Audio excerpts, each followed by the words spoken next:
নমস্কার বন্ধুরা, কেমন আছো সবাই? আমার ব্লগে তোমাদেরকে স্বাগত জানিয়ে ব্লগটা শুরু করছি।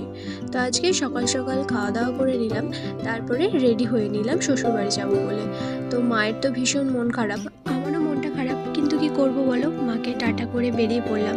আমার শ্বশুরবাড়িতে তো কালী পুজো আছে, মা তো বাড়িতে নেই, আমাকে গিয়েই পুজো করাতে হবে। তো আমরা প্রায় বাড়ির কাছাকাছি চলে এসেছি, আর এখান থেকেই আমরা পুজোর বাজার করে নিয়ে যাব। বাজারে এসে কিছুক্ষণ দাঁড়িয়েছিলাম আমি, আর ও গিয়ে ফলমূলগুলো সব কিনে নিয়ে এলো।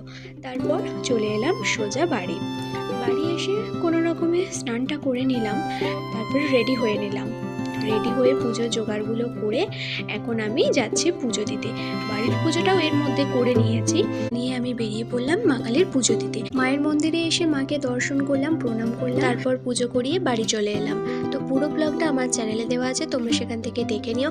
আর এই ভিডিওটা ভালো লাগলে একটা লাইক করে চ্যানেলটাকে সাবস্ক্রাইব করে দিও। টাটা।